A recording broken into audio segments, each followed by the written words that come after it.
67 में देखना, पेरीमीटर दिया है 234, हाइपोटेन्यूज दिया है 97, ठीक है। राइट एंगल ट्राइंगल है दिया हुआ है, तो बचा दो साइड्स का सम होगा 137। ऑप्शंस देखोगे तो सभी 137 बन रहा है, और ये लॉजिक लगाओगे कि इसका स्क्वायर में लास्ट में 9 आएगा, तो इन सब के स्क्वायर में भी 9 आएगा, ठीक है। तो वो लॉजिक लगनी है, तो कैलकुलेटर से जल्दी से कर लेना, तो ऑप्शन बी सही हो जाएगा, ठीक है। फ़िलहाल के लिए मुझे यही मेथड ठीक लग रहा है। ओके, 68 देख लो। एक बोला गया है कि एक 25 मीटर की लेडर है और 7 मीटर दूरी पे रखी गई है, तो हाइपोटेनस लगाओगे तो ये 90 हमेशा होगा, हाइपोटेनस लगाओगे तो ये 24 आ जाएगा। अब बोला गया है कि इसको यहाँ से x मीटर पीछे खींच दिया गया, तो देखो लेंथ इसकी तो बदलेगी नहीं सीढ़ी की, ये 7 + x हो जाएगा, तो ये जितना डिस्टेंस खींचा गया उसका हाफ नीचे आ गया, तो 24 - x/2 कर देंगे, ठीक है। तो 25 स्क्वायर हो जाएगा, पाइथागोरस से लगा रहे हैं, 7 + x का स्क्वायर प्लस 24 - x/2 का होल स्क्वायर।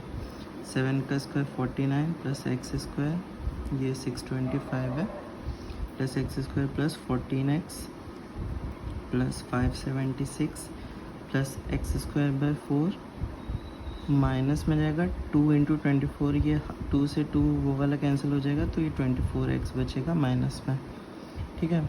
ये दोनों ऐड होके 625 होंगे, कैंसिल हो जाएंगे, ये हो जाएगा -10x, इधर भेज दोगे इक्वल साइन के, तो 10x हो जाएगा, तो ये हो जाएगा x² / 4। x से x कैंसिल हो गया, x² के 2 टर्म्स हैं यहाँ, अभी x यहाँ हो तो x से ये हो जाएगा 3x² / 4 एक्चुअली, ठीक है। x से एक x गया, x हो जाएगा 40/3।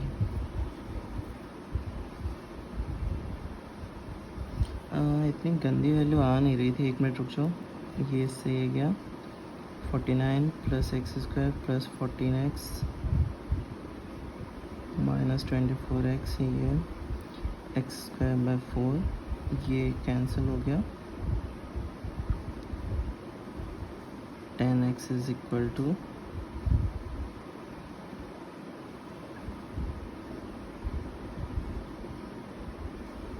5 होगा ना, ये यहाँ 3 नहीं था 5 होगा, तो ठीक है। तो ये 2 टाइम्स चल जाएगा, x आएगा 8, ठीक है।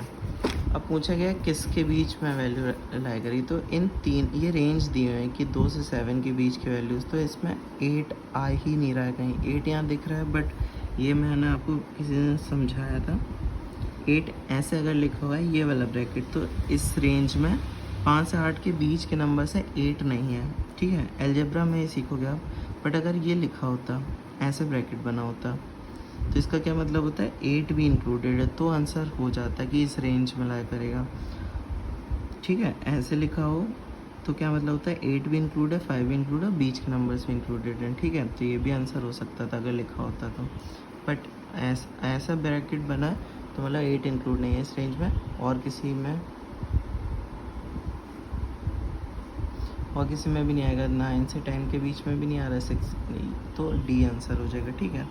68 का डी आंसर है, नन ऑफ दिस, ठीक है।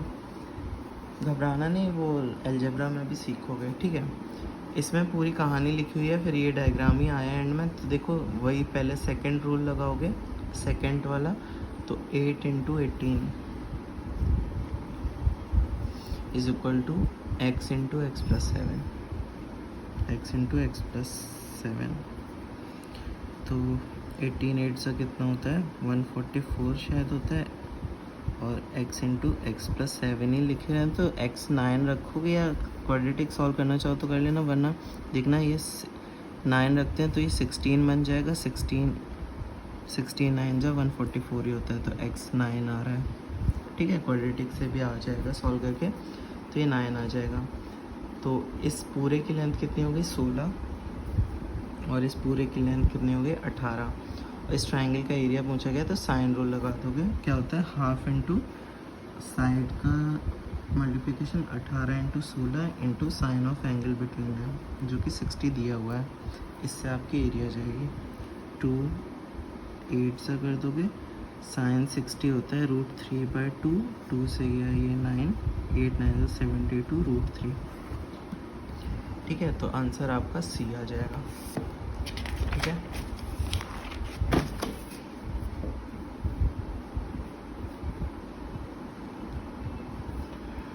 अब 70 देख लो। ठीक है, दो सर्किल हैं, एक 3 रेडियस का एक 8 रेडियस का, एक कॉमन इंटरनल टेंजेंट जा रहा है जो पी क्यू पे टच कर रहा है टी से, और फिर एक और line joining the centres of the circle x पे कट कर रही है। ठीक है, एक 3 रेडियस का है, एक 8 रेडियस का है, एक टेंजेंट जा रहा है दोनों से। ठीक है, तो देखो रेडियस हमेशा टेंजेंट के परपेंडिकुलर रहता है, ऐसे बना लेना। ये 8 है, 3 है, ओ मान लो, ओ डैश मान लो, ये आपको P दिया हुआ है शायद, और ये Q दिया हुआ है, और एक टेंजेंट का नाम T दे दिया। T को ये इंटरसेक्ट करते सेंटर वाली से कट करने वाली लाइन X पे। डायग्राम आपका ये बनेगा। ठीक है, अब आपको Px की वैल्यू दे दी हुई है शायद, distance from X to the centre of smaller circle is 5, ये 5 दे दिया हुआ है। डिस्टेंस ऑफ X नहीं, सेंटर तक का डिस्टेंस दिया तो ये 5 दिया है शायद। ठीक है, X से सेंटर तक का डिस्टेंस 5 दिया, अब ये देखो राइट एंगल तो ये 4 हो जाएगा, तो Px आपको 4 आ जाएगा। ठीक है, अब देखो आपसे पूछा गया है कि PQ की रेंज बता दो हमें लेंथ में कितनी हो सकती है। ठीक है, तो पहले ये दो ट्राइंगल्स देखना, R ये वाला एंगल इसके इक्वल है, ये वाला एंगल इसके इक्वल है, क्योंकि वर्टिकली अपोजिट है तो ये दोनों सिमिलर हो जाएंगे। किसकी सिमिलरिटी कैसे लिखोगे, PXO, मैं किससे मूव किया, राइट एंगल से, इस वाले एंगल से सेंटर, PXO सिमिलर होगा किसके, QXO 90 से इसकी तरफ। ठीक है, लिखने का ध्यान रखना, QXO के सिमिलर है। अब मैं सिमिलरिटी लगा दूंगा और मुझे QX पता करना है, क्योंकि मुझे फुल लेंथ के लिए ये पता होना चाहिए। तो ये लिख दे रहा PO अगर लिखा मैंने तो मैं QO नीचे लिखूँगा। किसके इक्वल होगा, इन दोनों का रेशियो OX ले लेते हैं, नहीं OX नहीं, ये लेंगे तो ये आएगी साइड ना, PX लिया अगर मैंने तो QX यहाँ आएगा।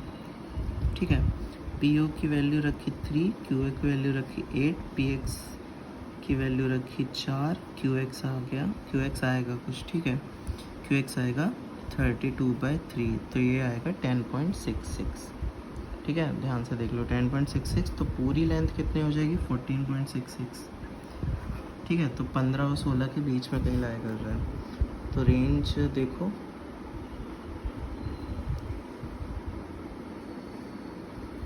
14.66 मतलब किस में लाया करेगा, ये तो कम लिखा हुआ है, इसमें लाया करेगा 14 से बड़ा है और 15 से छोटा है। 14 से बड़ा है, ठीक है, ग्रेटर देन 14 है और लेस देन 15 है। ठीक है, तो सी आंसर हो जाएगा आपका। 71 में देखो क्वाड्रिलेटरल दिया हुआ है, क्वाड्रिलेटरल दिया हो तो अलग साइड वाला ऐसा कुछ बना लिया करो। ठीक है, जिससे आपको ना पैरेललोग्राम लगे ना स्क्वायर लगे ना कुछ लगे। ठीक है, PQ अरे PQRS है, PQRS। ठीक है, आपको दिया है PQ 5, QR 17, RS 5, PS 9, length of diagonals QS। ठीक है, QA से SQ बोल दो। देखो इस ट्राइंगल को देखना, दो प्रॉपर्टी लगेंगी ट्राइंगल की बेसिक वाली, जिससे स्टार्ट करते हैं हम ट्राइंगल्स की। दो साइड्स का सम हमेशा थर्ड साइड से ग्रेटर होना चाहिए। दो साइड्स का सम मतलब 14 must be greater than SQ, या ऐसे बोल सकते हैं SQ इससे छोटा होगा। ठीक है, और दो साइड का डिफरेंस SQ से छोटा होना चाहिए, तो 4 छोटा होगा SQ से। ठीक है, ये दो कंडीशन सेटिस्फाई करना चाहिए SQ। ऐसे ही इस ट्रायंगल में लगा लो, 17 5 होता है 22, 22 बड़ा होना चाहिए एस क्यू से, और इन दोनों का डिफरेंस करोगे तो आ जाएगा 12, 12 छोटा होना चाहिए एस क्यू से। अब मेरे पास 4 कंडीशन सेटिस्फाई होनी है, तो कॉमन वैल्यूज़ निकालनी होती है कि चारों को सेटिस्फाई कर दे एस क्यू की, ऐसी वैल्यूज़ एक्सेप्ट होंगी। ठीक है, अलजेब्रा में सीखोगे कैसे निकालते हैं, पर अभी भी देख लो क्या करना है। सारे नंबर्स लिख लो 12 नंबर लाइन पे। ठीक है, 22 सबसे आगे आएगा, यहाँ पीछे आएगा 14, फिर उसके 12 आएगा, फिर 4 आएगा, ऐसे सारे नंबर्स लिख लिए। अब सबको डिनोट कर दो, एस क्यू 14 से छोटा होना चाहिए, और 14 इंक्लूडेड नहीं है, तो 14 इंक्लूडेड नहीं है तो मैं एक हॉलो सर्कल बनाता हूँ। तो एस क्यू 14 से छोटा होना चाहिए, ऐसे लाइन बना ली। एस क्यू 4 से बड़ा होना चाहिए, बट 4 इंक्लूडेड नहीं है, इंक्लूड होता है तो इसको भी इंक्लूड कर, तो ऐसी लाइन बनाते हैं कुछ ऐसे करके। ठीक है, बट इंक्लूड नहीं है तो ऐसे बनाए।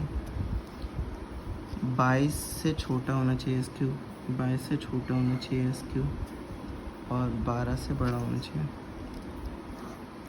कॉमन एरिया कौन सा है, जो चारों लाइन में आ रहे हो जो वैल्यूज़। ठीक है, तो वो बस ये देखो बीच वाली एरिया, और 12 और 14 इंक्लूडेड नहीं है, तो 12 से बड़ा होगा और 14 से छोटा होगा। ठीक है, तो ये एस क्यू का आंसर होगा। 12 से बड़ा होना चाहिए, 14 से छोटा, 12 से बड़ा होना चाहिए, 14 से छोटा, बी आंसर हो जाएगा। ठीक है, नहीं समझ आया तो रुक जाना थोड़ा, अलजेब्रा में ये सब तो बहुत बेसिक होगा। ठीक है, वैसे आ जाना चाहिए समझ, सिंपल से समझाए। ठीक है, इक्वेटोरियल ट्रायंगल है, लेंथ 3 है, डी एक पॉइंट है बी सी पे, सी डी और ये कुछ रेशियो दिया है, तो देखो ऐसी सिचुएशन है, 3 है, ये भी 3 है, पर एक डी पॉइंट है ए सी पे। रेशियो के हिसाब से जब चेक करोगे तो ये 1 आएगा, ये 2 आएगा। आपसे ए डी पूछा गया है, ए डी पूछा गया, यहाँ से ना एल्टीट्यूड एक डाल दो, तो ये कॉन्ग्रुएंट ट्रायंगल्स प्रूव हो जाएंगे।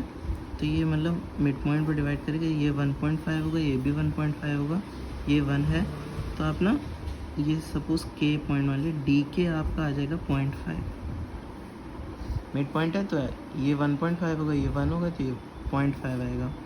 और हाइट ऑफ इक्विलेटरल ट्रायंगल आप निकाल सकते हो, और या निकाल लेना, या तो ऐसे निकाल लेना, half into A into H is equal to √3/4 sides को। देखो एरिया ऑफ इक्विलेटरल ट्रायंगल याद होना चाहिए, तो हाइट निकल आएगी, ए से ए कैंसिल, 2 से 2, ए √3/2, वरना अलग से भी याद रख सकते हो, तो एच होती है ए √3/2, तो 3√3/2 हो जाएगी। ठीक है, ए क्योंकि 3 दिया हुआ है आपको, ये होती है side of equilateral triangle. 3√3/2 A D निकालना है, तो ये पाइथागोरस थ्योरम लग जाएगा, A D square equal to 3√2 का होल स्क्वायर प्लस हाफ का स्क्वायर, 3 3 9 3 27/4 प्लस 1/4 28/4। ठीक है, तो ये हो जाएगा 7, तो ए डी आ जाएगा √7। ठीक है, अब बोला गया है 8 पॉइंट्स हैं जो सर्कल पे लाया करें, कहीं भी ला सकते हैं। तो नंबर ऑफ ट्रायंगल्स जो पॉसिबल है बनाना और क्वाड्रिलेटरल्स पॉसिबल हैं, उनका डिफरेंस बता दो। तो देखो ये बहुत ही बेसिक क्वेश्चन है, पीएनसी अगर नहीं आता है तो थोड़ा रुक जाना। ठीक है, पीएनसी इसमें लगेगा। तो 8 पॉइंट हैं, तो कितने ट्रायंगल्स बना सकता हूँ, 8 में से 3 पॉइंट जितने मैं सेलेक्ट कर सकता हूँ, तो 8C3 इतने ट्रायंगल्स बनेंगे, और क्वाड्रिलेटरल 8C4। ठीक है, डिफरेंस निकाल लेंगे, और इसको कैलकुलेट कैसे करें, फैक्टोरियल 8/3, फैक्टोरियल 8 - 3 5, फैक्टोरियल 8/4, फैक्टोरियल 8 - 4 4। ठीक है, 8 7 6 इंटू फैक्टोरियल 5 लिख सकते हैं उसको, 3 इंटू 2 इंटू 1 हो जाएगा 6, और ये फैक्टोरियल 5 ही लिख रहे हैं तो कैंसिल हो जाएगा, क्योंकि इसको 8 7 6 5 इंटू फैक्टोरियल 4 लिखा, और ये फैक्टोरियल 4 होता है 24, और ये फैक्टोरियल 4 ही लिखे कैंसिल कर दिया। 24 होता है 6 इंटू 4, तो 6 कैंसिल गया, और 4 से 2 हो गया, 7 5 जो 35, 2 जो 70 क्वाड्रिलेटरल्स पॉसिबल हैं, और 56 ट्रायंगल्स पॉसिबल हैं। डिफरेंस आएगा 14। ठीक है, आंसर 14 हो जाएगा। पीएनसी कर लोगे तो बहुत बेसिक होगा ये आपके लिए, ठीक है। 74 देखना, ये सब सिचुएशन दी हुई है, वही एक्सप्लेन करी गई है। इस ट्रायंगल का एरिया निकालना है, तो देखो बड़े वाले इसका एरिया निकाल लो स्क्वायर का, 36 हो जाएगा, 6 × 6 36, ये सब 90 डिग्री हैं। इसका एरिया निकाल लो, इसका एरिया निकाल लो, इसका एरिया निकाल लो, स्क्वायर के एरिया से माइनस कर दो तो इसका एरिया आ जाएगा, सिंपल हो जाएगा 36। ये सब राइट एंगल, तो half into base into altitude लगा सकते हो सब में, तो माइनस हो जाएगा half into 4 × 6 minus half into 4 × 6 minus half into, इसमें 2 और 2 है, ठीक है, 2 × 2, ठीक है। तो 12 12, ये 12 बन रहा है, 12 24 24 और 2 26, 26 हटाएंगे तो 36 में से 10 आएगा, ठीक है। 75 अब लास्ट क्वेश्चन देख लो। एक सिचुएशन दी हुई है कि डायमीटर पे ए और बी पे गेट हैं, एक पोल लगाना है ऐसा कि उसकी एक से डिस्टेंस x+7 है, एक से डिस्टेंस x है, x की वैल्यू पूछ ली गई है, ठीक है, और डायमीटर आपको 13 दिया हुआ है शायद। तो पाइथागोरस लगा दो, क्योंकि सेमी सर्कल पे 90 डिग्री ही बनता है, तो पाइथागोरस लगा सकते हो। 169 = x² + 49 + 14x + x²। 49 यहाँ से जाओगे, 120 = 2x² + 14x, ये हो जाए 2 से डिवाइड कर दो, 60 = x² + 14x को x कॉमन लोगे, x+7 बन जाएगा, ठीक है। अब ज़ीरो बनाना है, ज़ीरो बनाना है तो या तो 10 बनना चाहिए या 5 बनना चाहिए। 10 कैसे बनाओगे, 10 और 17 तो 170 हो जाएगा, इसको 10 बनाओगे तो x3 रखोगे तो 30 बनेगा, ठीक है। तो 5 बना के देखते हैं, 5 ऐसे रखा, यहाँ x 5 रखा और ये 7 5 12 हो गया, 12 25 60 हो गया, तो x = 5 सेटिस्फाई कर जा रहा है, ठीक है। बस यही आंसर है, हो गया आपका LOD 1 ख़त्म, ठीक है।